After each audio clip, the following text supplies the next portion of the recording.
Et bonsoir, bonsoir et bienvenue dans ce nouveau live de Planétéo. Je suis Théo et je vous accueille ce soir sur ma planète pour un live de lecture. Ça y est, j'ai mal fait mon intro vu que ça a bugué au début. Ce soir, nous sommes là pour le chapitre 10 de l'œuvre Les âmes mortes, écrit par Nicolas Gogol. C'est notre neuvième épisode sur cette œuvre, si je ne m'abuse. Et vraisemblablement, on n'est pas loin de la fin. Quoique c'est un petit peu particulier, je vous en parle d'ici quelques minutes. On part pour une petite intro de 10-15 minutes, grand maximum, grand maximum d'ailleurs. On va se lancer assez rapidement dans la lecture puisque en ce moment, vu qu'on n'a pas grand chose par live en termes de lecture, j'essaie de raccourcir un petit peu le blabla et d'aller directement à l'essentiel. Sachant que, comme d'habitude, si vous me regardez en rediffusion sur YouTube, vous trouverez dans la description de la vidéo ainsi que dans la barre de lecture de la vidéo des timecodes qui vont vous permettre de passer l'introduction, de passer les pauses et d'aller directement au contenu qui vous intéresse. Sachant que, également, si vous êtes sur YouTube toujours, vous aurez l'onglet playlist sur ma chaîne qui va vous permettre d'accéder à la playlist Et si on lisait les âmes mortes et donc d'avoir l'intégralité de cette lecture avec les épisodes précédents et aussi les épisodes à venir. Aussi les épisodes à venir, pourquoi? Puisque ce soir nous lisons le chapitre 10, qui est un petit peu spécial parce qu'il a une sous-partie, mais bon, grosso modo ce soir on lit le chapitre 10, et mardi 21h nous lirons le chapitre 11. Ce chapitre 11 est un peu plus long, donc le live de mardi pour le coup sera assez long, je pense qu'on sera aux 2 heures à peu près, minimum. Et du coup, ça sera un petit peu le live pour finir en apothéose, on va dire. Donc voilà, j'aime bien en plus, ça tombe bien, on va dire. J'aime bien en général finir une lecture d'œuvre sur un live un peu plus long. Là, en l'occurrence, le chapitre est plus long de toute manière, donc je vais pas pouvoir faire autrement. Et ce qui va se passer, c'est qu'on va avoir terminé la première partie. C'est un peu spécial, je vous l'ai déjà expliqué dans les lives précédents, mais la première partie, de ce que j'ai compris, correspond grosso modo à ce que l'auteur Nicolas Gogol a écrit de son vivant et a organisé, a, a mis en forme jusqu'au bout, ce qu'il a validé comme étant terminé. Ensuite, on a une deuxième partie. C'est d'ailleurs précisé entre parenthèses, fragment publié après la mort de Gogol.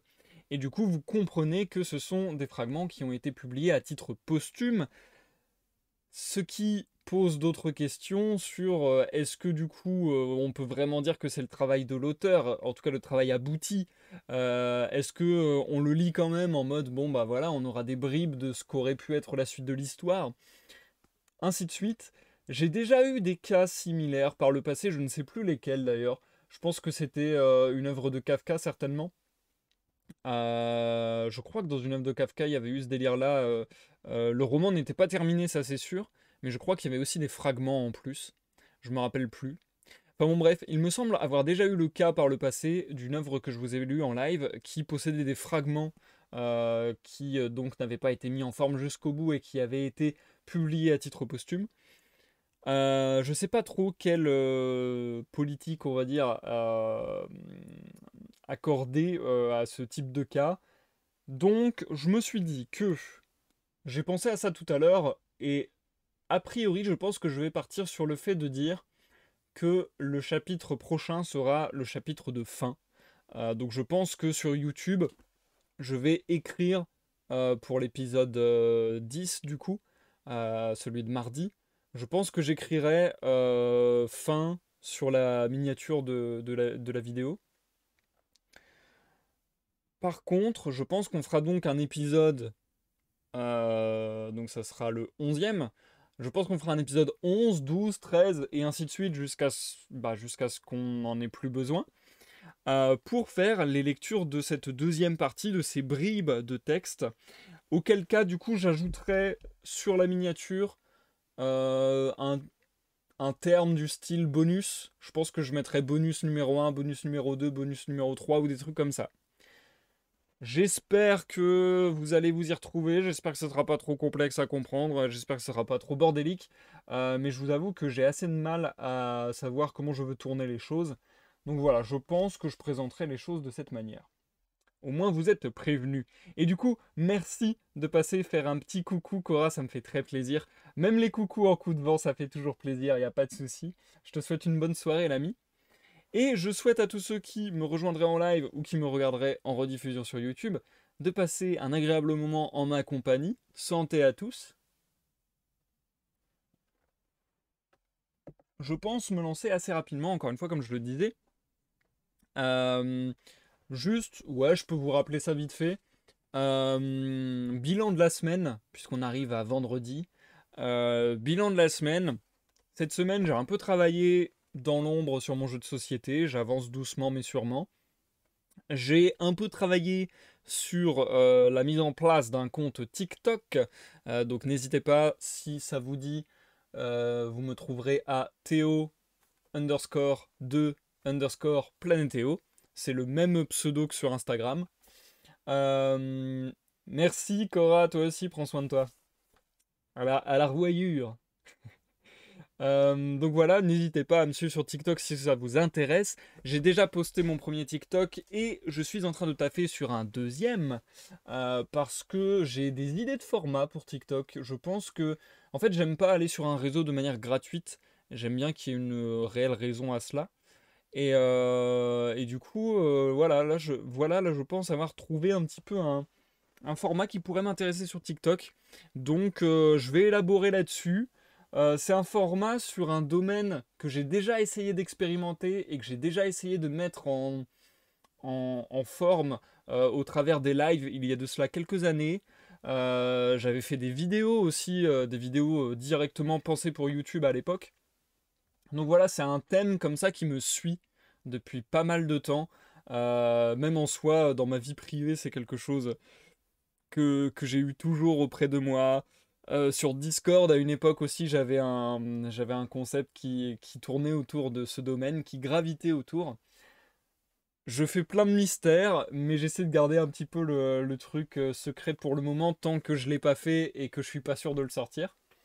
Mais en tout cas, si j'arrive à faire ce que j'ai en tête sur ce domaine précis qui me tient fort au cœur et que j'arrive à rendre un résultat satisfaisant, je pense que ça risque d'être quelque chose qui, euh, qui, euh, qui prendra, comment dire, euh, qui s'implantera dans mon emploi du temps et qui, j'espère, sera voué à se perpétuer dans le temps. Donc voilà, dites-vous que là j'ai fait mon premier TikTok qui ne fait pas partie d'une série, c'est juste, voilà, c'est juste un TikTok. Mon prochain TikTok, ça sera potentiellement le premier épisode en quelque sorte d'un format pensé pour TikTok. Voili voilou. Sinon, qu'est-ce que j'ai fait encore cette semaine? Hmm. Hier, on a joué à The Survivalist en live. J'ai été très mitigé, je dois vous l'avouer, j'ai été très mitigé et pendant, je dirais, le live a duré 2 heures environ. Pendant la première heure à peu près, je me suis dit, bon, ok, tant pis, on refera pas de live sur The Survivalist. C'est trop lourd. Le jeu aurait pu être excellent, mais les menus font que, et puis les commandes aussi, font que y a trop de, c'est trop bordélique, c'est trop lourd à jouer, c'est pas fluide. On est toujours en train de se poser la question de, mince, comment je fais pour faire ça déjà? Ah oui, faut que je fasse tel truc, puis ensuite tel truc, puis ensuite je vais dans ce menu, et là je vais pouvoir accéder à tel menu. Enfin bon bref, c'est des exceptions d'exceptions, des trucs comme ça, des trucs que je trouve pas ergonomiques. Donc du coup ça m'a un peu gâché mon plaisir la première heure. Et puis la deuxième heure, j'ai réussi, en forçant un peu plus, voilà, à prendre du plaisir quand même, à me remettre un petit peu dans le bain, et voilà, à découvrir de nouvelles palettes à ce jeu. Donc, je me suis dit, on va lui donner au moins une deuxième chance. Au moins une deuxième chance, c'est pourquoi la semaine prochaine, on continuera bien entendu la lecture des âmes mortes, dont on terminera la première partie et dont on commencera la deuxième partie avec ses fragments publiés à titre posthume. Et on continuera le gameplay sur The Survivalist jeudi, vraisemblablement. Enfin voilà, vraisemblablement, le programme des lives va rester le même que ces derniers temps, c'est-à-dire mardi et vendredi 21h lecture et jeudi 14-16h minimum. du gaming. Voilà, voilou. C'est à peu près ce à quoi vous pouvez vous attendre dans les temps futurs, au moins pour la semaine prochaine, disons. Et puis, comme d'habitude, n'hésitez pas à me rejoindre dimanche pour la veillée sur Discord de 21h à minuit minimum. Je me tiens à votre disposition pour qu'on discute, pour qu'on joue à des jeux de société, à des jeux vidéo, etc. etc. Reprends ton souffle, reprends ton souffle. Bien, on est bon, je pense que j'en ai terminé avec cette introduction, on va pas rallonger inutilement. Et je vous propose de se lancer sans plus de cérémonie dans la lecture. On a quand même pas mal de pages à lire ce soir. Pas énorme, mais un peu plus que la fois précédente. Donc on va s'y atteler. Je vous souhaite une excellente écoute, que vous me regardiez en live sur Twitch ou en rediffusion sur YouTube. Et je vous rappelle que nous reprenons à un moment assez charnière, je pense, un moment un peu de bascule dans l'œuvre, puisque ça y est, Tchitchikov, l'escroquerie de Tchitchikov est en train de se faire jour, et la rumeur, comme on l'a vu dans le chapitre précédent, la rumeur a pris comme une traînée de poudre, et toute la ville ne fait que parler de l'affaire Tchitchikov. Donc là, ça va être très intéressant, je pense, puisqu'on devrait avoir, je l'espère, un petit peu les conséquences de tout cela. Bien, changement de setup. Je vous reprends dans quelques minutes sur le chat. À tout à l'heure.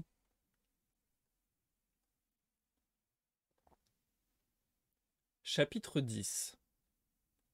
En se réunissant chez le maître de police, bien connu du lecteur, père et bienfaiteur de la ville, messieurs les fonctionnaires purent constater que cette alerte les avait fait maigrir. Ils échangèrent des remarques à ce sujet. De fait, la nomination d'un nouveau gouverneur général, les deux plis inquiétants, les bruits extravagants, tous ces soucis avaient laissé sur leurs visages des traces apparentes, et beaucoup se trouvaient trop à l'aise dans leurs habits.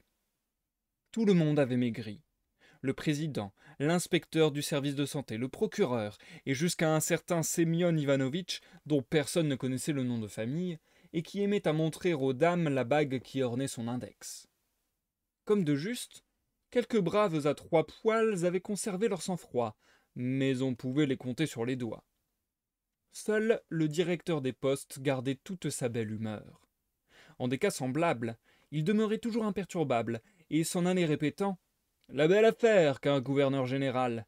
Depuis 30 ans, monsieur, que je suis en place, j'en ai peut-être vu passer 3 ou 4. » Ce à quoi ses collègues objectaient « Tu en parles à ton aise, sprechen Sie Deutsch, Ivan Andreitch. Ta fonction consiste uniquement à expédier le courrier.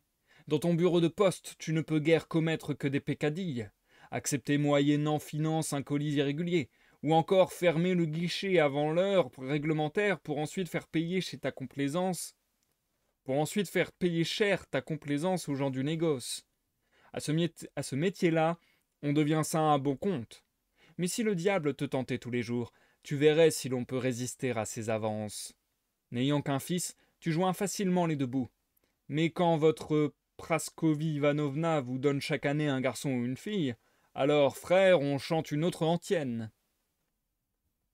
Voilà, du moins, ce qu'affirmaient les fonctionnaires. Quant à savoir si l'on peut résister au diable, il n'appartient pas à l'auteur d'en décider. Il manquait à l'Assemblée une qualité primordiale, le bon sens. En général, ce genre de réunion paraît répugner à notre humeur. À moins qu'une forte tête n'en prenne la direction, toutes nos assemblées, depuis les comices populaires jusqu'aux comités savants et autres, ressemblent fort à la cour du roi Péto. Pour des raisons inconnues, affaire de tempérament sans doute, les seules réunions qui nous réunissent, clubs et autres halls à la mode étrangère, ont pour but la table et le plaisir. Cependant, nous ne doutons de rien. Nous sommes toujours prêts à fonder, suivant les sautes du vent, des sociétés de bienfaisance, d'encouragement, Dieu sait lesquelles encore.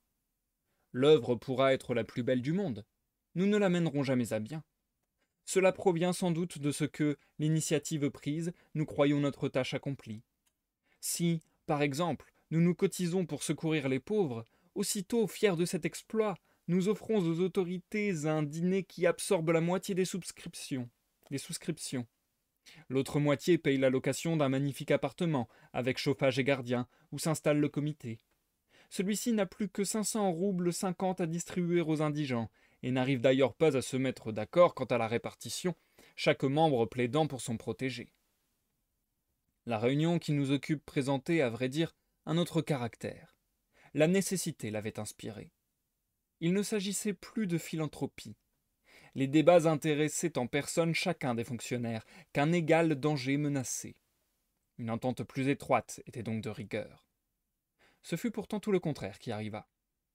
Sans parler des divergences inhérentes à tous les conseils, les membres du conciliabule décelèrent un manque absolu de fermeté dans leurs opinions. L'un prétendait que Tchitchikov était sans doute un faux monnayeur, mais ajoutait sur-le-champ « Et peut-être bien que non ». L'autre voyait en lui un émissaire du gouverneur général, pour aussitôt se reprendre « Après tout, ce n'est pas écrit sur ton front ». Pourtant, on tomba d'accord que ce ne pouvait être un bandit déguisé. Ni son extérieur, ni sa conversation ne trahissaient l'homme de rapine. Cependant, le directeur des postes demeurait plongé dans une profonde rêverie. Obéissant sans doute à quelque inspiration, il s'écria tout à coup « Savez-vous qui c'est, messieurs ?» Il prononça ces paroles d'un ton si prenant que tous répliquèrent à la fois « Et qui donc ?»« Le capitaine Kopeikin, mon bon monsieur. » Sur ce, tous demandèrent d'une seule voix « Mais qui est le capitaine Kopeikin ?» Le directeur des postes parut stupéfait. « Comment ? Vous ne connaissez pas le capitaine Kopeikin ?» Tous avouèrent ignorer totalement ce personnage. « Le capitaine Kopeikin, » repartit le directeur des postes en ouvrant sa tabatière, ou plutôt en l'entr'ouvrant, car il craignait toujours qu'un voisin n'y plongeât des doigts d'une propreté douteuse, et avait accoutumé de dire « Dieu sait, mon compère, où vous fourrez vos doigts, le tabac, voyez-vous, aime la propreté. » Le capitaine Kopeikin, reprit-il en humant sa prise. Mais c'est une histoire fort intéressante, et qui pourrait fournir à un écrivain la matière d'un long poème. Tous les assistants voulurent connaître cette intéressante histoire, qui pouvait fournir à un écrivain la matière d'un long poème. Le directeur des postes commença en ces termes. Histoire du capitaine Kopeikin. Après la campagne de 1812, mon bon monsieur, ainsi débuta le directeur des postes, bien qu'il s'adressât à 6 auditeurs. Après la campagne de 1812, le capitaine Kopeikin faisait partie d'un convoi de blessés renvoyés dans leur foyer. Figurez-vous que le gaillard perdit un bras et une jambe à Krasnoïe ou à Leipzig, je ne me rappelle plus au juste. En ce temps-là, savez-vous, on n'avait encore pris aucune disposition à l'égard des blessés. La caisse des invalides ne fut, en quelque sorte, fondée que bien plus tard. Ce que voyant, le capitaine Kopeikin se dit « Pour le coup, il s'agit de travailler ». Malheureusement, il ne lui restait que le bras gauche. Il essaya bien d'attendrir son bonhomme de père, mais le vieux lui dit tout net « Je n'ai pas de quoi te nourrir, c'est à peine, figurez-vous ça, si je suffis à mes besoins. » Alors, mon bon monsieur, le capitaine Kopeikin décida de se rendre à Pétersbourg pour implorer un secours de l'empereur, car enfin il avait, en une certaine mesure, versé son sang, sacrifié sa vie. Il trouva moyen de se faire voiturer dans les fourgons de l'intendance. Bref, voilà mon homme à Pétersbourg. Vous voyez d'ici mon farceur de Kopeikin débarquant dans une capitale qui n'a pas, pour ainsi dire, sa pareille au monde. La vie, vous comprenez, s'offre à lui sous un jour nouveau. Il se croit transporté dans un conte de Scheherazade. Figurez-vous son étonnement devant la perspective Nevski, ou encore, que le diable m'emporte, devant la rue au pois ou celle de la fonderie. Ici, une flèche qui se perd dans le ciel. Là, des ponts suspendus, sans point d'appui, pour ainsi dire. Bref, mon cher monsieur, une vraie cité de Sémiramis. Il songea tout d'abord à se meubler un appartement. Mais là-bas, rideaux, draperies, tapis de Perse et toute la diablerie coûtent les yeux de la tête. Dès qu'on veut y toucher, on risque fort de se brûler les doigts. À Pétersbourg, on foule, en une certaine mesure, l'argent aux pieds. On sent en l'air comme un parfum de billets de 1000. Et mon Kopeikin ne possède pour tout potage qu'une dizaine de billets bleus et quelques menus monnaies. Impossible, n'est-ce pas, d'acheter une terre avec pareil pécule, à moins d'y ajouter 40 000 roubles que l'on emprunte au roi de France. Il s'en alla loger à l'hôtel de Revel pour 1 rouble par jour, dînant d'une soupe aux choux et de bœuf en boulettes. Le lendemain, monsieur, il décida de se présenter au ministre. Il faut vous dire que l'empereur était absent de la capitale, l'armée n'était pas revenue de Paris. S'étant donc levé de bon matin, il se racla le menton de la main gauche pour éviter des frais de barbier, s'affubla de son uniforme et, trottinant sur sa jambe de bois, s'en fut incontinent trouver le ministre. Il s'enquit de l'adresse auprès d'un garde de ville. C'est ici, répondit l'autre en désignant une maison sur le quai du palais. Une chaumine, savez-vous, en guise de vitre, des glaces de 5 mètres, qui permettaient d'apercevoir de l'extérieur les vases et tout le mobilier. On aurait cru n'avoir qu'à étendre la main pour s'en emparer, et partout, des marbres de prix, des lacs. En un mot, mon bon monsieur, c'était à en perdre la raison, le dernier cri du confort. À la vue des boutons de porte si propres, si luisants, on avait envie de courir acheter pour 2 sous de savon et de se laver les mains pendant 2 bonnes heures avant d'oser y toucher. Le Suisse ressemblait à un généralisme. Le Suisse ressemblait à un généralissime. Canne à paume d'or, mise princière. Jabot de batiste, un doguin engraissé. Mon Kopeikin, toujours clopinant, se hissa tant bien que mal jusqu'à la salle d'audience, où il se blottit dans un coin, prenant bien garde à ne pas bousculer quelque Inde ou quelque Amérique en porcelaine dorée s'entend. Il va sans dire qu'il resta là longtemps, parce que le ministre venait à peine de se lever et que son valet de chambre lui apportait sans doute une cuvette d'argent pour ses ablutions. Mon Kopeikin attendit ainsi 4 bonnes heures. Finalement, un aide de camp ou quelque autre fonctionnaire de service vint annoncer l'arrivée du ministre. À ce moment, comprenez-vous, les gens se pressaient dans la salle comme des fèves sur une assiette. Et je vous prie de croire que ce n'étaient point de pauvres diables comme nous, mais rien que des dignitaires de 4e classe, des colonels, s'il vous plaît, et même, de ci de là, des généraux, à en juger par la graine d'épinards des épaulettes. Soudain, tout le monde s'agita. Des chutes coururent par la salle, et finalement régna un silence de mort. Entre le ministre. Un homme d'État, n'est-ce pas? Les traits en harmonie avec le haut poste qu'il occupe. Tout le monde, bien entendu, rectifie la position. Chacun attend, en une certaine mesure, que son sort se décide. Il s'approche de l'un, de l'autre. Que désirez-vous? Quelle affaire vous amène? Enfin, le voici devant Kopeikin. Voyez-vous, dit notre homme, j'ai versé mon sang, perdu pour ainsi dire bras et jambes, et ne pouvant plus travailler, j'implore un secours de Sa Majesté. En voyant devant lui ce gaillard à la jambe de bois, une manche vide agrafée à l'uniforme. Parfait, dit le ministre, repassez dans quelques jours. 3 ou 4 jours après, mon bon monsieur, il revient trouver le ministre. Je suis venu m'informer, dit-il. Étant donné mes infirmités, les blessures reçues ayant pour ainsi dire versé mon sang, et le reste à l'avenant dans la forme voulue. Le ministre le reconnut aussitôt. Ah, dit-il, je ne puis encore rien vous dire. Attendez le retour de l'empereur. Les dispositions ne manqueront pas d'être prises à l'égard des blessés. Quant à moi, je ne puis rien faire sans l'ordre de Sa Majesté. Il salua et passa outre. Mon Kopeikin se trouva, vous comprenez, dans une drôle de situation, car enfin on ne lui avait dit ni oui ni non. Cependant, comme bien vous pensez, la vie dans la capitale devenait de jour en jour plus onéreuse. Hé, songea notre homme, retournons chez le ministre. Qu'avez-vous décidé, Excellence, lui dirai-je, je mange mes derniers sous. Si vous ne me venez pas en aide, il me faudra, sans votre respect, mourir de faim. Aussitôt dit, que fait? Le voilà de nouveau au ministre. Le ministre ne reçoit pas aujourd'hui, lui objecte-t-on, repassez demain. Le lendemain, le Suisse ne lui accorda même pas un regard. Le pauvre diable n'avait plus qu'un billet bleu en poche. Adieu la soupe et le bœuf.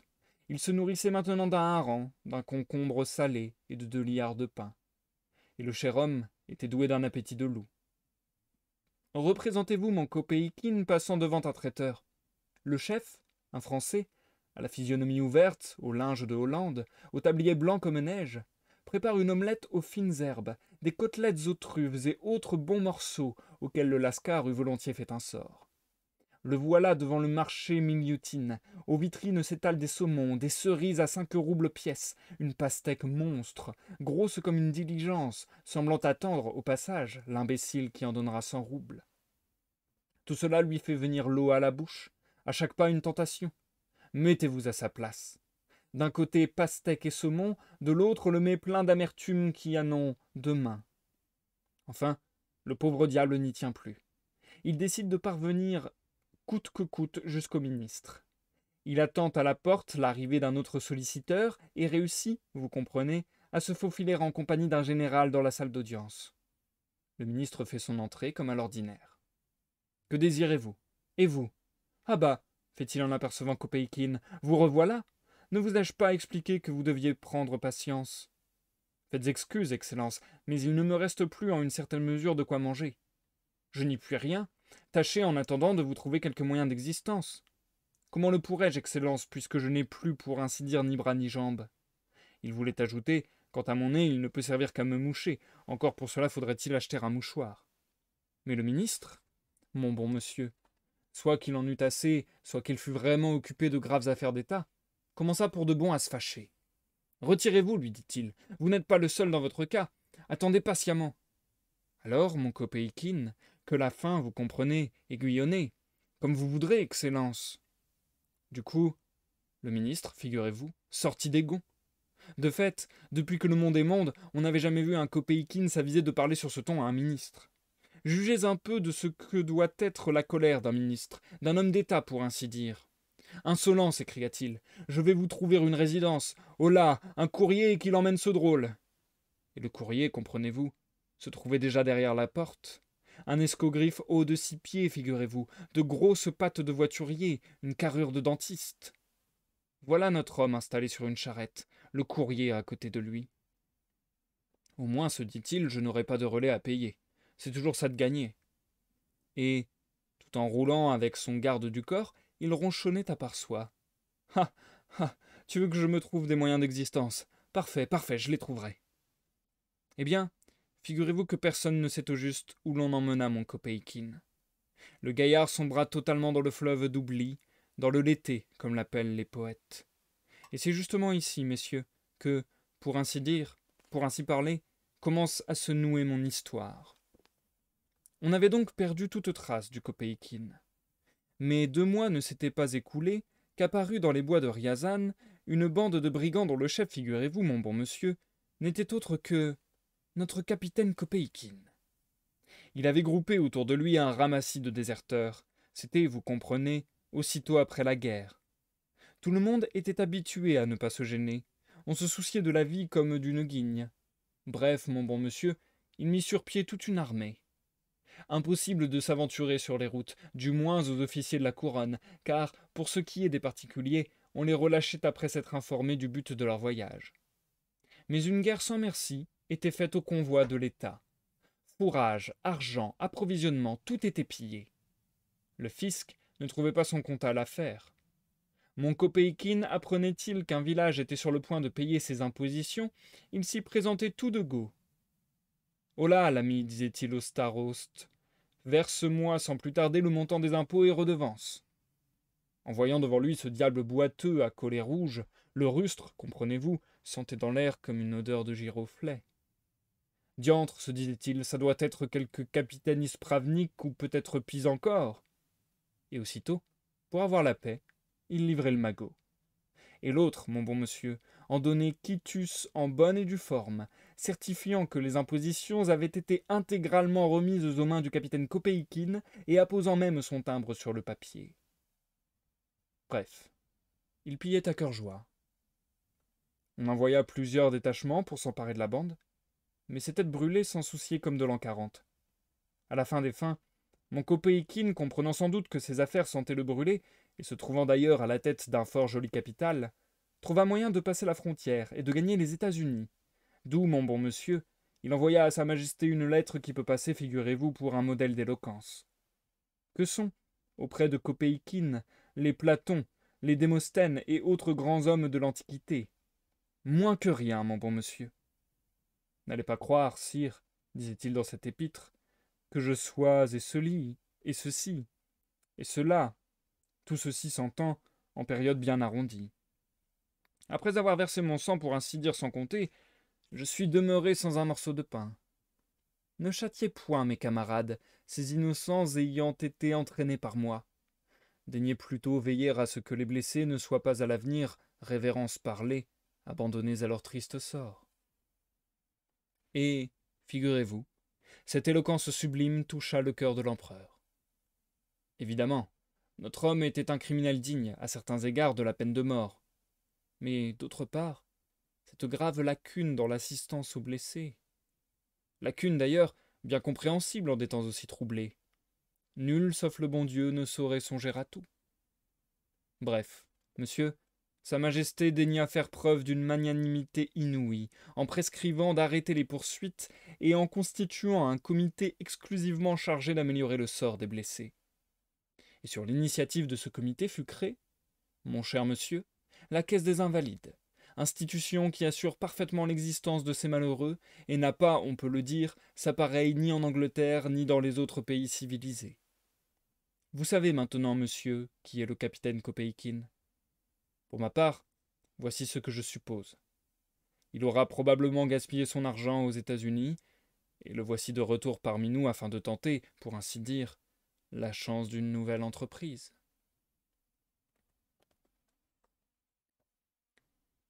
Et je vais m'arrêter là pour la première partie de lecture de ce soir.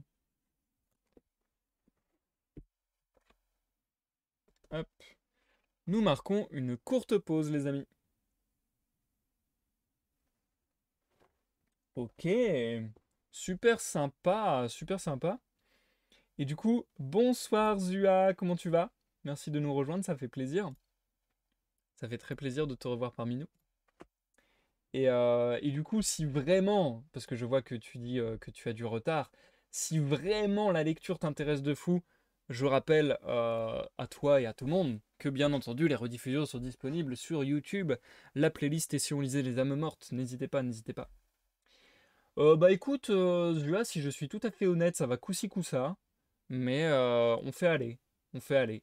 J'ai pris une semaine de pause la semaine passée parce que ça n'allait vraiment pas. Et puis là, je suis un peu remonté en selle, donc voilà.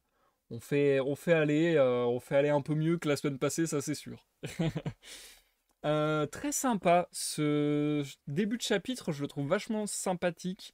J'aime beaucoup le fait que le narrateur change. Le fait que, bah, je vous l'ai dit, il y a une sorte de sous-partie à ce chapitre, parce que même dans le sommaire, c'est écrit de cette manière en fait. Si vous voulez, il y a le numéro de tous les chapitres, et puis il y a 10, et en dessous, Histoire du capitaine Kopeikin. Et on nous donne même les pages de cette autre histoire, entre guillemets. Donc voilà, même dans le texte, il y a eu vraiment un saut à la ligne. Histoire du capitaine Kopeikin, écrit en grosses lettres majuscules en plein milieu de la page. Donc voilà, il y a vraiment une découpe voulue par l'auteur à ce moment-là. Et du coup, c'est juste la découpe en fait pour dire que la narration passe à un personnage en quelque sorte, puisque on entre dans un long monologue. Monologue qui va être interrompu d'ailleurs, j'ai l'impression, puisque je me suis arrêté à de nouveau une découpe prévue par l'auteur. Je me suis arrêté à un saut de ligne, et je pense que ça correspond pile poil au moment où il se fait interrompre dans son monologue et où ça va peut-être devenir davantage un dialogue, je pense. Ou bien peut-être on va repartir sur la narration plus classique, je sais pas encore. Je ne sais pas vous dire parce que je ne me suis pas spoilé moi-même forcément. Mais du coup, très sympathique, ça change un petit peu.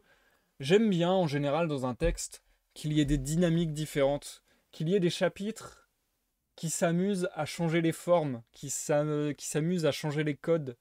Ça, voilà, ça redynamise la lecture, ça nous donne envie de nous réintéresser à la lecture. Donc je trouve ça toujours très plaisant. Et là, en l'occurrence, je trouve ça bien fait. Maintenant, pour savoir si la révélation va être satisfaisante, j'ai besoin d'avoir la suite et fin de ce chapitre 10 et de voir où ça peut amener en termes de conséquences sur le chapitre 11 et ainsi de suite. Parce que je trouve ça intéressant, toute l'histoire de Kopeikin, tout ça. Mais si c'est juste, on va dire, pour nous dire ah oui, vous ne pouviez pas le savoir, vous ne pouviez pas le deviner, mais en fait ce personnage était tel personnage depuis le début, ça a peu d'intérêt. Donc je pense que c'est plutôt un setup, c'est plutôt une mise en place de... On donne un historique et tout, et qu'après l'intérêt possible à cela, de...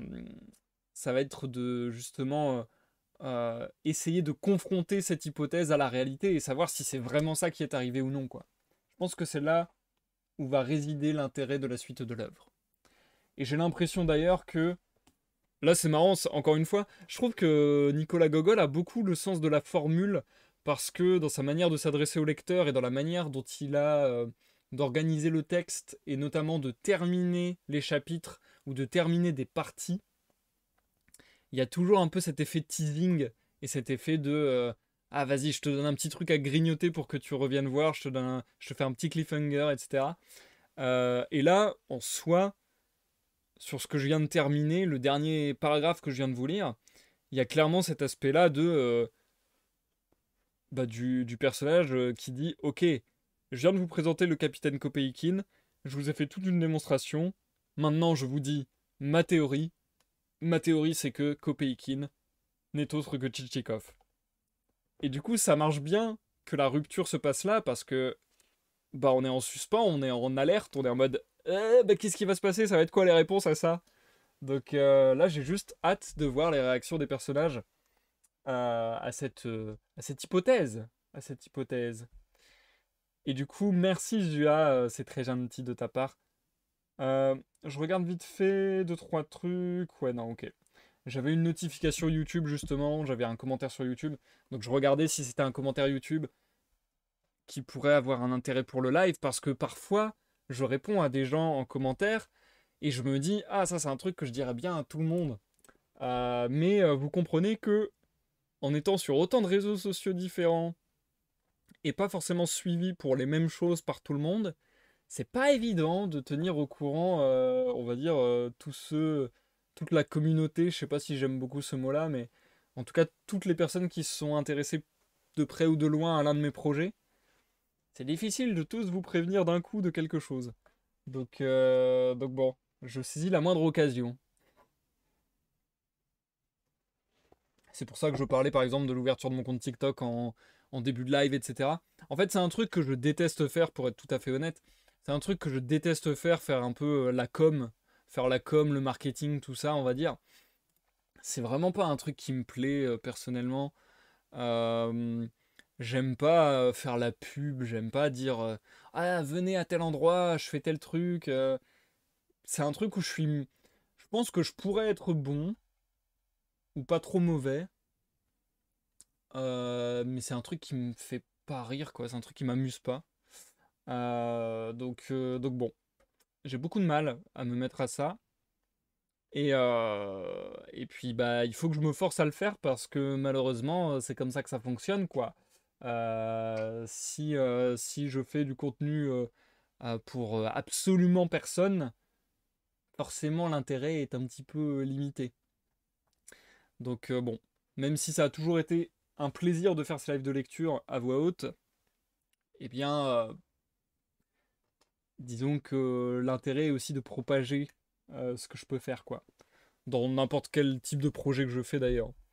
Donc bon, c'est vrai que je me force un petit peu, et puis je me force un petit peu à vous répéter des choses aussi basiques que ça, que vous entendez à longueur de journée et qui doivent bien vous saouler dans toutes les vidéos YouTube que vous pouvez regarder par exemple. Mais vraiment, n'hésitez pas, n'hésitez pas. Je sais à quel point ça peut être chiant et à quel point on peut ne pas se rendre compte de l'impact que ça a. Parce que je fais partie de la masse silencieuse. De base, je fais partie des personnes qui n'ont pas du tout ce réflexe de commenter des vidéos, de mettre des j'aime, de partager, de m'abonner, etc., etc. Je fais complètement partie de ces gens. Et je comprends complètement que vous n'ayez pas cette envie de participer plus activement, on va dire, d'interagir, etc., etc. C'est quelque chose que je peux complètement comprendre. Depuis que je suis passé un peu de l'autre côté du miroir, depuis que je fais du contenu sur Internet, et ça commence à faire pas mal d'années maintenant, euh, j'ai au fur et à mesure du temps beaucoup plus pris conscience d'à quel point ça avait un impact de fou. Et par exemple, je sais que personnellement, si j'ai des proches, de la famille, des amis, etc., qui lancent des projets où il va y avoir de la communication sur Internet ou ce genre de choses, voire des projets directement sur Internet, je vais pas dire que je me force si vraiment le truc est complètement à l'opposé de mes valeurs, etc. Je vais pas mettre des j'aime et partager et ainsi de suite. Par contre, si je vois que ça peut aider un ami, que ça peut aider un proche, etc., je vais beaucoup moins hésiter qu'avant à mettre un j'aime, à partager, à commenter, etc., etc. Parce que je sais que ce sont des choses qui vont alimenter l'algorithme, qui vont alimenter le référencement, qui vont permettre à telle ou telle personne que j'apprécie de gagner en visibilité, etc., etc. Et du coup, bah, j'ai envie de vous dire, si vous aimez ce que je fais et que vous avez envie que ça continue, n'hésitez pas. C'est des petits gestes, mais qui ont un impact énorme sur la visibilité de mon contenu, dans l'algorithme, etc. Et aussi, et vraiment, je trouve que c'est pas du tout à négliger, un impact humain énorme parce que bah, juste le fait de le fait de se sentir soutenu, moi c'est un peu aussi ça ma logique. Quand je mets des j'aime, quand je mets des commentaires à mes amis, à mes proches ou quoi, ou même à des inconnus, mais je prends cet exemple-là parce que forcément avec l'affect des proches, c'est encore plus facile de sentir ça. J'aime bien me dire que quelque part cette personne perçoit que je la soutiens et que je la soutiens vraiment quoi. J'aime bien me dire que quelque part cette personne peut se dire je peux lui avoir mis le smile, je peux lui avoir fait décrocher un sourire pendant quelques secondes de se dire ah c'est gentil, ah c'est cool, il me suit, il me partage, il me commente, etc. etc. Et ouais, je trouve que ça a un impact fou en fait. Donc vu que je suis assez croyant, on va dire, dans le fait que euh, euh, l'amour, la positivité, la gentillesse, plein de choses comme ça, sont des choses qui se propagent, qui se, qui sont un peu contagieux, entre guillemets. Et ben, j'ai envie de créer ce mouvement-là. J'essaie de créer ce mouvement-là en espérant que ça fasse un effet domino et que voilà, que ça puisse vraiment faire du bien quelque part, ne serait-ce qu'un petit peu autour de moi. Je sais que ça peut sembler dérisoire, mais c'est déjà ça. Genre, je prends un exemple à la con, un exemple complètement con.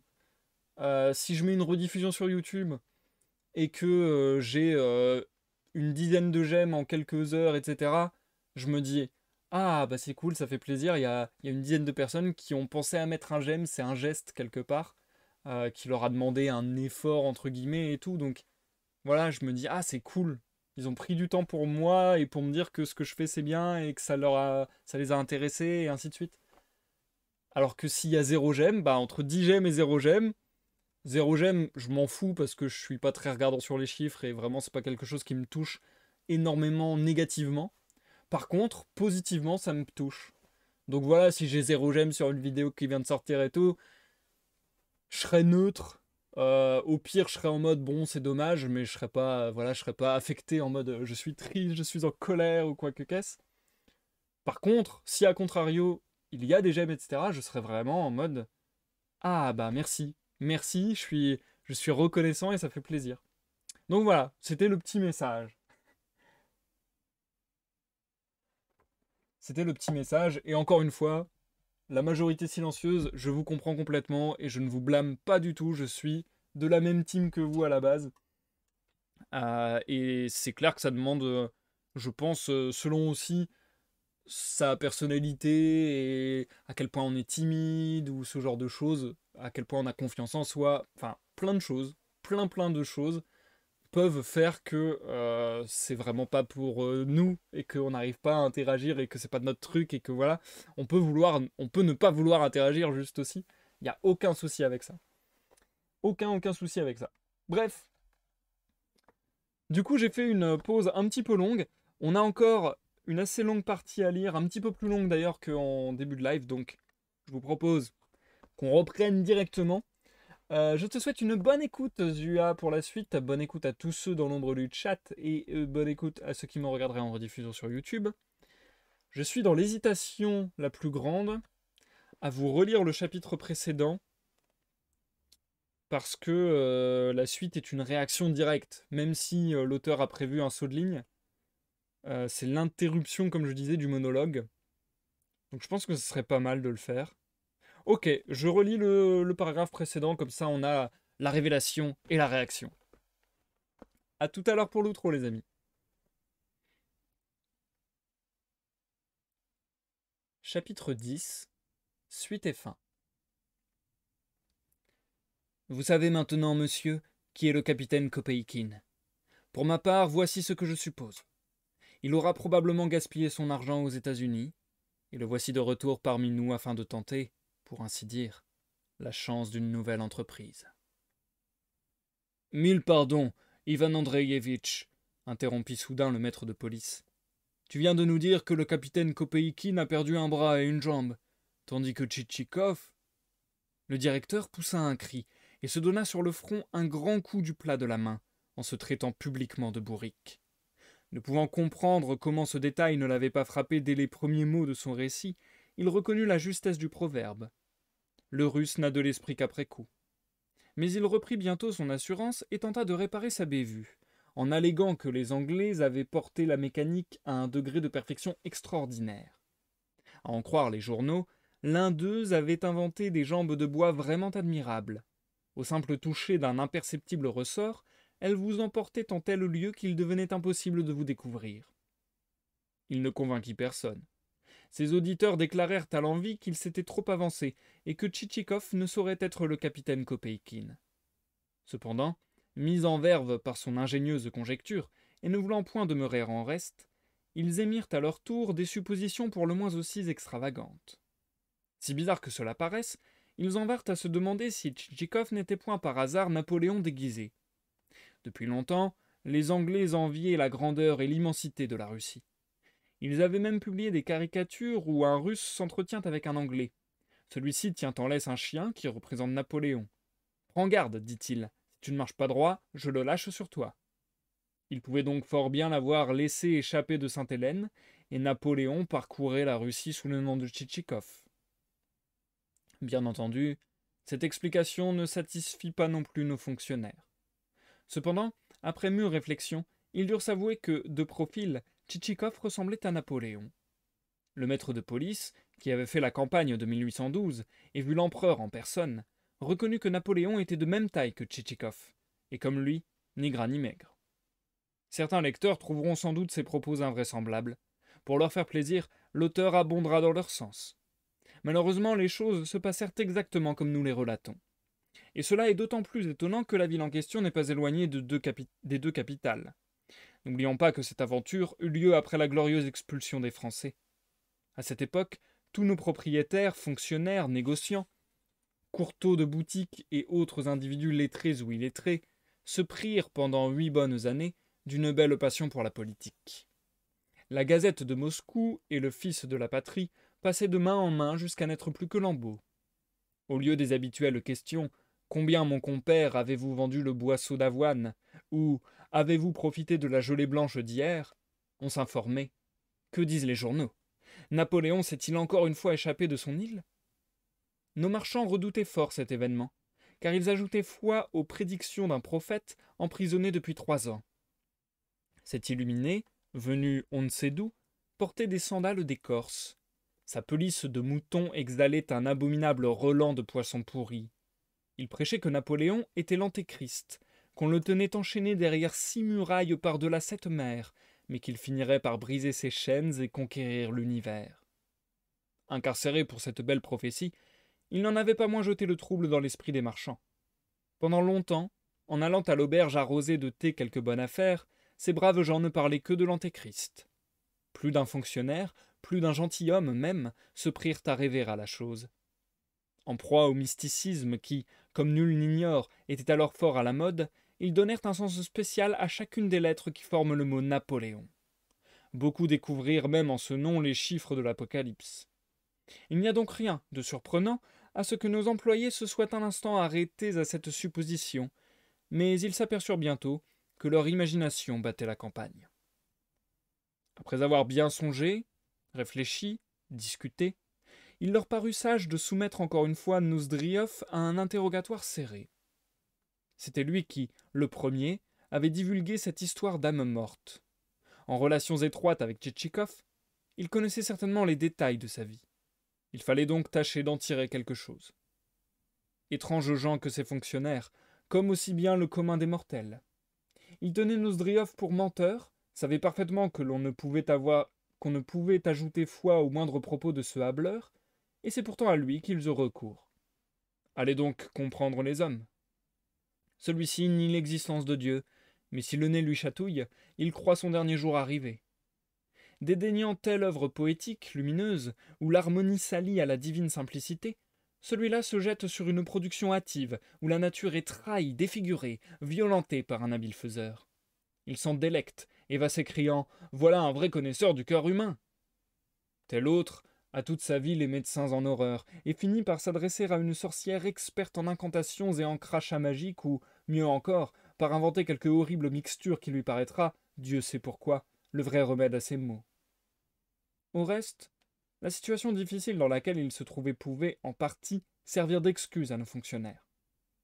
Un homme qui se noie tente de s'accrocher au premier fétu venu, une mouche oserait à peine s'y poser, et le malheureux pèse de 4 à 5 pounds. Mais, dans un moment si critique, il ne saurait songer à ce détail. C'est ainsi que nos gens s'accrochèrent à Nozdrioff. Le maître de police écrivit aussitôt un mot d'invitation, qu'un exempt à haute botte, et dont le teint fleuri prévenait en sa faveur, se dépêcha de porter, l'épée serrée au flanc, afin de courir plus vite. Depuis 4 jours, une affaire d'importance retenait Nozdrioff à la chambre. Il ne recevait personne, se faisait servir ses repas par la fenêtre, maigrissait, pâlissait sur ce travail compliqué. Il s'agissait de composer, au moyen de plusieurs centaines de cartes, un jeu auquel il put, grâce à d'imperceptibles marques, se fier comme au plus sûr de ses amis. Cette besogne devait encore l'absorber une bonne quinzaine, et pendant ce temps, Porphyre avait ordre de frotter à l'aide d'une brosse spéciale le nombril du matineau, et de le savonner 3 fois par jour. Indigné qu'on osa troubler sa solitude, Nozdrioff envoya d'abord le porteur du billet à tous les diables. Mais, ayant lu qu'on attendait à la soirée un bai jaune facile à plumer, il se radoucit aussitôt, se fagota tant bien que mal, ferma sa chambre à double tour et s'en fut chez le maître de police. Les déclarations et les conjectures de Nozdrioff présentaient un tel contraste avec celles de messieurs les fonctionnaires que ceux-ci furent définitivement déroutés. Cet homme ignorait le doute. Autant leurs suppositions étaient timides, autant les siennes étaient tranchantes. Il répondit résolument à toutes les questions. Tchitchikov avait acheté des âmes mortes pour plusieurs milliers de roubles. Lui-même lui en avait vendu, ne voyant aucune raison de ne pas le faire. À la question « Tchitchikov ne serait-il pas un espion qui procédait à une enquête secrète ?» Nozdrioff répondit affirmativement. À l'école où ils avaient étudié ensemble, on traitait déjà Pavel Ivanovitch de rapporteur. Un jour même, ses camarades, Nozdrioff y compris, le rossèrent si bien, pour cela, qu'il fallut lui appliquer rien qu'au temple 240 sangsues. Notre homme voulait dire 40, les 200 autres s'ajoutèrent d'elles-mêmes. Tchitchikov n'était-il point faux-monnayeur ? Certes, affirma Nozdrioff, qui raconta aussitôt une anecdote sur l'extraordinaire habileté de Pavel Ivanovitch. Ayant appris qu'il gardait chez lui pour 2 millions de faux assignats, la police mit les scellés à sa maison et apposta 2 sentinelles à chaque porte. Mais, pendant la nuit, le gaillard changea les billets qui, au lever des scellés, furent tous reconnus bons. Tchitchikov avait-il l'intention d'enlever la fille du gouverneur, et lui, Nozdrioff, avait-il vraiment promis son concours au ravisseur ? Sans doute, assura Nozdrioff, car sans mon aide l'affaire eût manqué. Notre bavard s'aperçut que ce mensonge pouvait lui causer des désagréments, mais il se mordit la langue trop tard. Au reste, son imagination lui dépeignait l'affaire avec de si intéressants détails qu'il ne put résister au plaisir de les raconter. Il nomma la paroisse où devait avoir lieu le mariage clandestin. C'était le village de Troukmatchevka. Il nomma le pope, le père Sidor, qui pour 75 roubles, et sous menace de voir révéler qu'il avait marié à sa commère le marchand de farine Mikhaïl, avait consenti à bénir cette union. Nozdrioff prétendit avoir mis sa calèche à la disposition des nouveaux époux, et avoir eu soin de préparer des relais. Il alla même jusqu'à donner les noms des postillons. Les enquêteurs firent alors allusion à la personnalité de Napoléon. Mal leur en prit, car aussitôt Nozdrioff leur servit de telle bourde que tous le plantèrent là. Seul le maître de police l'écouta encore longtemps, espérant toujours voir poindre une lueur de vraisemblance, mais lui aussi dut abandonner la partie en s'écriant « Le diable sait ce qu'il dégoise ». Tout le monde reconnut la justesse du dicton « Trayez un bœuf tant qu'il vous plaira, vous n'en tirerez pas une goutte de lait ». Et désormais convaincu de l'impossibilité de savoir qui était Tchitchikov, les fonctionnaires se séparèrent en plus mauvais point qu'auparavant. On put constater à cette occasion quelle sorte de créature est l'homme. Toujours sage, sensé, perspicace dans les affaires d'autrui, mais non dans les siennes propres, il sait vous donner de judicieux conseils au moment critique de l'existence. Quelle tête solide, s'écrie la foule, quel indomptable caractère. Mais qu'un malheur fonde sur cette tête solide, qu'elle se trouve elle-même aux prises avec les difficultés de la vie, vous verrez ce que deviendra l'indomptable caractère. L'homme inflexible a tôt fait de se muer en un enfant débile, en un méprisable poltron, en un Jean Foutre, comme dit Nozdrioff. Toutes ces rumeurs et discussions eurent, on ne sait pourquoi, une influence particulièrement néfaste sur le pauvre procureur. Rentré chez lui, il se prit à méditer, et médita si bien qu'il en mourut. Fut-il frappé d'apoplexie? Succomba-t-il à quelque autre malaise? Toujours est-il que, sans rime ni raison, il se laissa choir de sa chaise. On accourut, on leva comme de juste les bras en s'écriant « Ah, mon Dieu !» et l'on envoya quérir le médecin pour pratiquer une saignée. Mais on reconnut aussitôt que le procureur n'était plus qu'un corps sans âme. On s'aperçut alors, pour la première fois, que le procureur avait une âme. Par modestie sans doute, il n'en avait jamais fait montre. Au reste, en frappant ce mince personnage, la mort apparut aussi redoutable que si elle se fût abattue sur un grand homme. Ce malheureux qui, peu de temps auparavant, allait et venait, jouait au whist, signait des papiers, se distinguait des autres fonctionnaires par son œil clignotant, ses épais sourcils, gisait maintenant sur une table, l'œil désormais immobile, mais le sourcil encore levé dans un geste interrogateur. Que désirait-il savoir? Pourquoi il avait vécu ou pourquoi il venait de mourir? C'est le secret de Dieu. Mais, diront beaucoup de lecteurs, c'est absurde, inepte, invraisemblable. Comment des fonctionnaires peuvent-ils prendre peur au point de perdre la notion des réalités, et embrouiller à plaisir une affaire si claire qu'un enfant verrait aussitôt de quoi il retourne? Ils reprocheront à l'auteur ses incohérences ou traiteront ses personnages d'imbéciles. Prodigue de cette épithète, l'homme est prêt à l'appliquer 20 fois par jour à son prochain. Ayez un côté défectueux sur 10, cet unique travers suffira à vous faire ranger parmi les imbéciles. De leur retraite paisible et haut située, les lecteurs embrassent dans l'ensemble les choses qui se passent tout en bas, là où l'observateur ne jouit que d'un horizon restreint. Ils en jugent donc commodément. Il existe, dans les annales de l'humanité, bien des siècles que l'on voudrait effacer, faire disparaître comme inutiles. Tant d'erreurs ont été commises qu'un enfant, semble-t-il, éviterait aujourd'hui. Quels chemins étroits, tortueux, détournés, impraticables, a choisi l'humanité en quête de l'éternelle vérité, alors que devant elle s'ouvrait une royale avenue, large et droite comme celles qui mènent aux demeures souveraines. Ensoleillait le jour, illuminait la nuit, cette voie dépasse toutes les autres en splendeur. Cependant les hommes ont toujours cheminé dans les ténèbres sans l'apercevoir. Si parfois, obéissant à une inspiration d'en haut, ils s'y engageaient, ils s'égaraient bientôt à nouveau, se rejetaient en plein jour dans d'inextricables fourrés, prenaient plaisir à s'aveugler mutuellement et, se guidant sur des feux follets, arrivaient au bord de l'abîme pour se demander avec effroi les uns aux autres: où est l'issue? Où est le bon chemin? L'actuelle génération comprend maintenant tout cela. Elle s'étonne, se moque des égarements de ses ancêtres, mais elle ne voit pas que cette histoire est tracée avec le feu du ciel, que chaque lettre en est claire, que de partout un doigt impérieux la désigne, elle, justement elle, l'actuelle génération.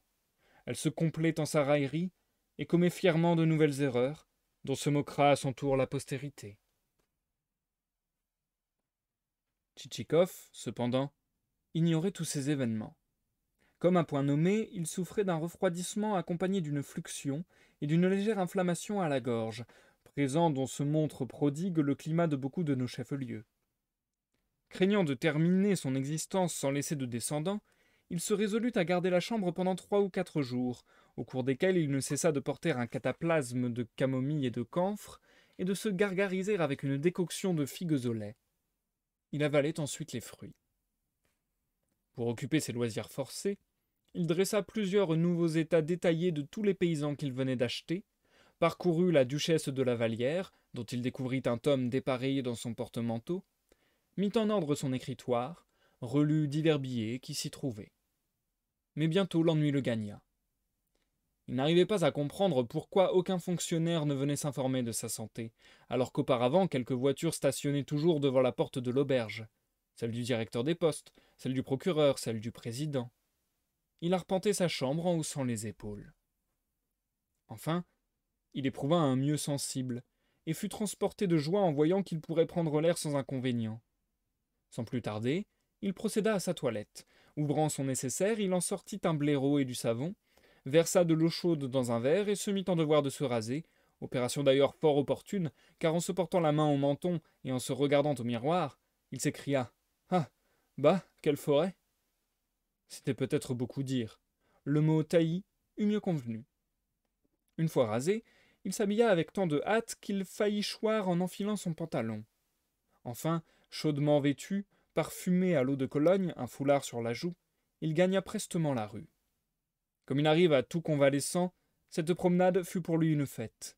Tout prenait à ses yeux un aspect souriant, depuis les maisons jusqu'aux moujiks, à l'air plutôt rébarbatif pourtant, et dont plus d'un sans doute avait déjà eu le temps de jouer des poings.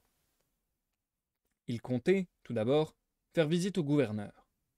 Tout en cheminant, des pensées diverses assiégeaient son esprit. L'image de la jeune blonde flottait devant lui. Son imagination se donnait carrière. Il finit par se moquer doucement de lui-même. Dans cette heureuse disposition d'esprit, il pénétra dans le vestibule, il se défaisait déjà de son manteau quand, à sa grande surprise, le Suisse lui déclara tout net « J'ai ordre de ne pas vous recevoir. » Hein? Quoi? Ne me reconnais-tu pas? Regarde-moi bien en face, lui cria Tchitchikov. Mais si, je vous reconnais. Ce n'est pas la première fois que je vous vois. C'est justement vous et vous seul à qui je dois refuser la porte. Qu'est-ce à dire? Pourquoi cela? C'est l'ordre. On doit avoir des raisons, pardi. Sur ce, le Suisse prit une posture désinvolte, bien différente de l'air obséquieux avec lequel naguère il s'empressait pour dévêtir Pavel Ivanovitch. Eh, semblait-il se dire en le regardant, si les maîtres te consignent la porte, tu n'es bien sûr qu'un pas grand-chose. Je n'y comprends rien, songea Chichikov, qui se rendit sur le champ chez le président du tribunal. Mais celui-ci se troubla si fort à sa vue qu'il ne put former une phrase. Il lui débita quelques mots sans suite, dont tous deux eurent honte. En sortant de chez le président, Chichikov essaya en vain de deviner ce que celui-ci avait voulu dire, et à quoi il avait voulu faire allusion. Il passa ensuite chez le maître de police, chez le vice-gouverneur, chez le directeur des postes, chez d'autres encore, mais les uns ne le reçurent pas, et les autres lui firent un si bizarre accueil, lui tinrent des propos si contraints, si stupides, qu'il se prit à douter du bon état de leur cerveau. Il frappa encore à plusieurs portes, désireux de connaître tout au moins le motif de cette étrange conduite. Peine perdue. Alors, tout hébété, il erra longtemps par la ville, incapable de décider qui, de lui ou des fonctionnaires, avait perdu l'esprit, et si cette absurde histoire était songe ou réalité. La nuit tombait déjà quand il rentra à son auberge, d'où il était sorti de si belle humeur. Pour tromper son ennui, il se fit servir du thé. Il s'en versa une tasse en rêvassant à l'étrangeté de sa position, quand la porte de sa chambre s'ouvrit brusquement, livrant passage à Nozdriov, visiteur inattendu. Le proverbe a raison. Pour un ami, 7 verstes ne sont pas un détour, déclara celui-ci en enlevant sa casquette. Je passe, je vois de la lumière chez toi. Bon, me suis-je dit, il ne dort pas, je monte. Ah, du thé, parfait. J'en prendrai volontiers une tasse. J'ai mangé Dieu sait quelles horreurs à dîner. Mon estomac n'en peut plus. Fais-moi bourrer une pipe. Où est ta pipe? Je ne fume pas, répondit Tchitchikov. La bonne blague. Je te connais pour un fumeur enragé. Oh, l'ami, comment diable s'appelle ton domestique? Ah oui, Vakramei. Mais non, Petrouchka. Comment cela? Alors qu'as-tu fait de Vakramei? Mais je n'ai jamais eu de Vakramei à mon service. Ah oui, tu as raison. C'est le valet de Dierebin qui a nom Vakramei. Quel vénard, ce Dierebin. Sa tante, figure-toi, s'est brouillée avec son fils, qui a épousé une serve, et a légué toute sa fortune à Dierebin. Une tante comme ça ne me déplairait pas. Mais pourquoi, l'ami, fuis-tu le monde? On ne te voit plus nulle part. Bien sûr, je n'ignore pas que tu aimes la lecture, que tu t'adonnes parfois à des travaux scientifiques. D'où Nozdriov tirait-il ses conclusions? Nous ne saurions le dire, et Tchitchikov l'eût encore moins su que nous. Ah, mon bon, si tu avais pu voir. Quelle proie pour ton esprit satirique! Que Tchitchikov eût l'humeur satirique, nous ne le soupçonnions pas. Imagine-toi, vieux frère, nous sommes allés jouer une partie de Gorka chez le marchand Likhatchev, et nous nous en sommes donnés à cœur joie. Perependiev, qui m'accompagnait, ne cessait de dire « Quel dommage que Tchitchikov ne soit pas là, il serait à son affaire !» Tchitchikov n'avait de sa vie connu aucun Perependiev. « À propos, mon cher, avoue que tu t'es ignoblement conduit avec moi l'autre jour en jouant aux dames. J'avais bel et bien gagné, et tu m'as tout simplement filouté. Mais tu me connais, je ne suis pas rancunier. Ainsi, tantôt, quand le président... Ah oui, à propos, j'oubliais de te dire qu'en ville tout le monde est contre toi. On prétend que tu fabriques de faux assignats. Ils ont voulu me tirer les vers du nez, mais je t'ai défendu du bec et des ongles. J'ai prétendu que nous avions fait nos études ensemble, et que j'avais même connu ton père. Tu comprends, je leur en ai compté de toutes les couleurs. Je fabrique de faux assignats, s'écria Tchitchikov en bondissant de sa chaise. Pourquoi diantre les avoir tant effrayés? Ils en ont tous perdu la tête, et te prennent pour un bandit, un espion. Le procureur est mort de peur. On l'enterre demain. Viendras-tu aux obsèques? À part les Francs, il redoute fort le nouveau gouverneur général. Mais, à mon avis, si le monsieur se donne de grands airs, il n'obtiendra rien de la noblesse. La noblesse aime la bonhomie, n'est-ce pas? Évidemment, il pourra se claquemurer dans son cabinet et ne pas donner de balles. Mais qui gagnera-t-il? Sais-tu, Tchitchikov, que tu t'es embarqué dans une affaire bien risquée? Quelle affaire? S'informa Tchitchikov inquiet. Mais enlever la fille du gouverneur? J'avoue que je m'y attendais. Ma parole, la première fois que je vous ai vus ensemble au bal, hé hé, me suis-je dit, le gaillard a son idée. Au fait, sais-tu, je n'approuve guère ton choix. Cette petite ne me dit rien. Si tu voyais la nièce de Bikoussov, ça, c'est du nana. Que me chantes-tu là? Je veux enlever la fille du gouverneur? S'exclama Tchitchikov en écarquillant les yeux. Pas de cachotterie, voyons, vieux frère. J'avoue que je suis venu t'offrir mes services. Je te servirai de témoin. Je te procurerai calèche et chevaux de relais.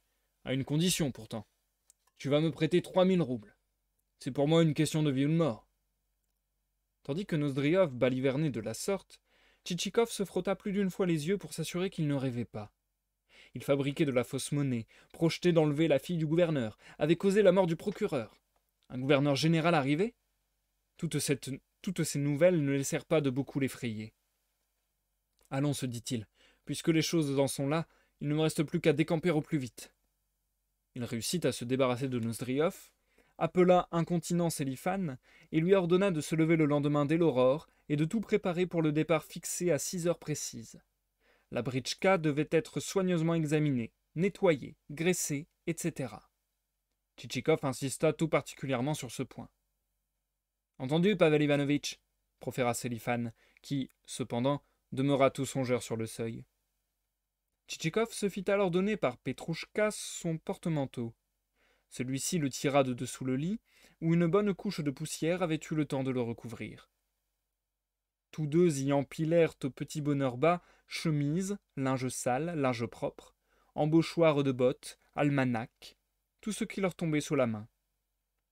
Notre héros tenait à être prêt dès le soir, afin que, le lendemain, rien ne vînt retarder son départ. Au bout de 2 bonnes minutes, Sélifan se décida enfin à se retirer et à descendre l'escalier.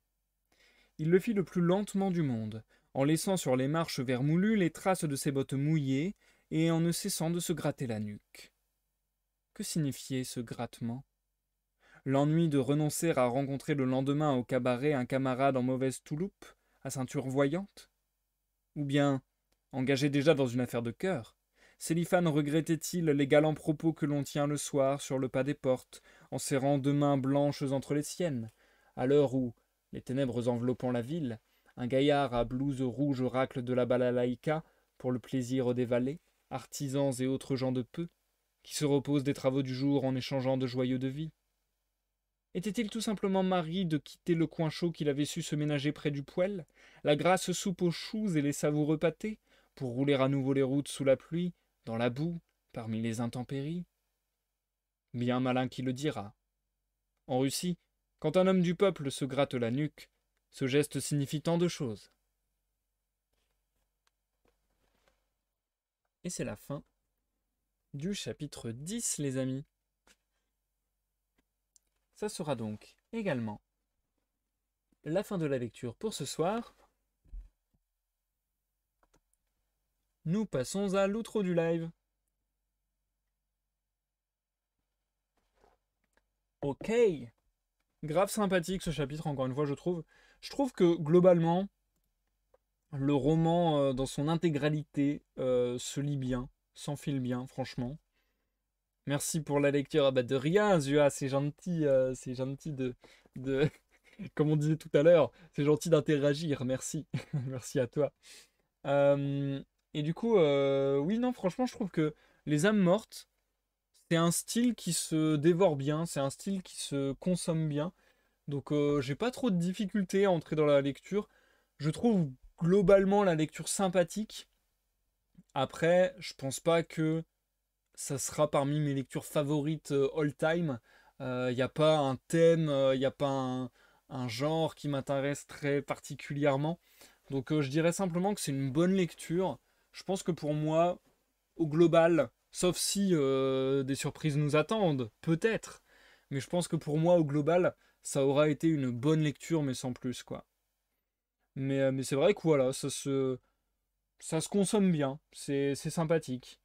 Euh, Assez étonné que l'auteur ait pris le temps de mettre bien en évidence l'histoire du capitaine Kopeikin au sein de son chapitre, à tel point que ça soit dans le sommaire et tout, alors qu'au final ça n'est servi à rien. Là pour le coup je trouve que le côté comique de l'œuvre est beaucoup ressorti, parce que le mec qui fait un long monologue de plusieurs pages pour finir par avoir comme réaction: bah non, tu dis n'importe quoi, ça peut pas être lui, il lui manque les bras et les jambes. Ah bah oui, c'est vrai. Et genre vraiment, c'est écrit noir sur blanc qui fait un facepalm, quoi. Donc ça m'a très surpris. Je trouve ça un peu dommage au final que la chute ça soit ça. Mais je pense que voilà, c'était pour l'effet comique. Ou bien, la toute petite éventualité autre, c'est que en définitive, on se rend compte qu'en effet, c'était bien le capitaine Kopeikin. Mais bon, j'en doute fortement vu la tournure des événements. Mais du coup, c'est assez marrant parce que ce chapitre a été structuré autour des hypothèses abracadabrantes de tous les fonctionnaires et de leurs réactions un petit peu étranges, un petit peu absurdes. Penser que c'est Napoléon, euh, envoyer bouler Tchitchikov dès qu'il le rencontre et que Tchitchikov soit en mode mais je comprends pas ce qui se passe. Nozdriov qui arrive et qui raconte n'importe quoi. Ça, j'ai trouvé ça super bien foutu, encore une fois, de la part de l'auteur. Les petits commentaires entre parenthèses au sein même du dialogue pour à chaque fois répondre aux phrases de Nozdriov en disant je vois pas du tout de quoi il parle. Il est complètement en train d'affabuler. Je trouve ça grave, grave bien vu en termes de, bah, encore une fois, en termes de comique. Donc non, franchement, voilà, globalement, tout se dévore bien, tout se lit bien. Après, je suis pas emballé, je suis pas en mode c'est le meilleur roman que j'ai jamais lu de ma vie, quoi. Je pense que, je pense que, genre, ça sera, je vais pas mettre des notes, mais je pense que c'est genre un 15-16/20 pour moi, quoi. C'est en mode, ouais, c'est sympa, quoi. C'est sympa, sympathique. Mais voilà, c'est bien fait, c'est ce qu'on peut dire. Par contre, je suis assez curieux de voir quelle va être la suite des événements, parce que, comme je vous le disais en début de live, je vous lis le chapitre 11 mardi à 21h, et c'est le dernier chapitre de la première partie. Donc c'est le dernier chapitre de ce qui a été validé comme terminé de la part de l'auteur de son vivant. Quand on entre dans la deuxième partie, ce seront des fragments de texte, donc qui n'auront... En somme, ce sera un travail inachevé qu'on va lire, qui ont été publiés, ces fragments, à titre posthume. Donc sans que l'auteur ait validé et dit « Ok, ça c'est bon, c'est fini ». Donc, je suis très curieux de la suite des événements parce que je me dis que le chapitre 11 n'apportera pas de conclusion à l'histoire, j'en doute fortement. J'en doute fortement. Je sais pas comment c'est organisé dans l'esprit de l'auteur et ainsi de suite, et comment ça s'est passé historiquement, mais je doute franchement que ce soit le terme de l'histoire au chapitre 11, parce qu'il nous reste énormément de pages à lire ensuite. Donc du coup, je me demande, est-ce qu'on va avoir quelque chose de satisfaisant ou pas? Parce que si on nous dit juste, on va dire si la lecture des fragments nous donne comme ressenti, oh et puis au fait, la suite de l'histoire, ça devait être ça, je trouve que c'est vachement dommage, quoi, parce qu'une fin, c'est censé être fort, c'est censé nous prendre. Donc si la fin, on a la sensation de bâcler, mais juste parce qu'il n'a pas eu l'occasion de le finir, ou voilà, ce genre de choses, c'est un petit peu triste. Donc du coup, je suis très très curieux de voir comment ça va se goupiller. Et puis, comme je vous le disais en début de live, je pense que le prochain live, je classifierai ça comme la fin de l'œuvre. Et ensuite, je classifierai ça comme du bonus. Donc, sur YouTube, vous verrez très certainement à l'épisode 10 écrit fin sur la miniature. Et épisode 11, 12, 13 et ainsi de suite.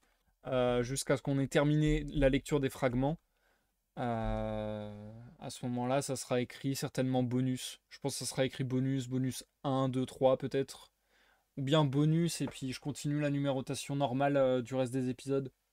Je sais pas encore comment je vais faire, mais voilà. Ça sera un truc de cet ordre-là. Comme ça, vous êtes au courant. Bien, bien, bien, bien. Sur ce, je pense avoir tout dit. Je vais pas me répéter 1000 fois parce que j'ai déjà pas mal parlé en intro et en pause. Donc, je vais te remercier d'être passé, Zua, et merci de ta participation dans le chat et de ton entrain. Ça fait plaisir, ça fait plaisir. Merci à Cora d'être passé plutôt faire un petit coucou également. Ça fait trop plaisir toujours. Je vais vous souhaiter une bonne soirée, une bonne nuit, un excellent samedi-manche. Et nous nous retrouvons donc pour la suite de la lecture mardi 21h. Pour la suite du gaming, jeudi 14h. Et n'hésitez pas à checker mes réseaux pour, par exemple, le TikTok que j'ai sorti, pour, par exemple, le programme des lives qui pop tous les lundis, donc le programme de la semaine, qui pop tous les lundis, et qui vous préviendra s'il y a des rendez-vous supplémentaires ou des rendez-vous en moins. Voilà, voilou. Allez, à la prochaine, des bisous, pour la prochaine lecture, pour la prochaine session de gaming ou que sais-je encore, et bye bye!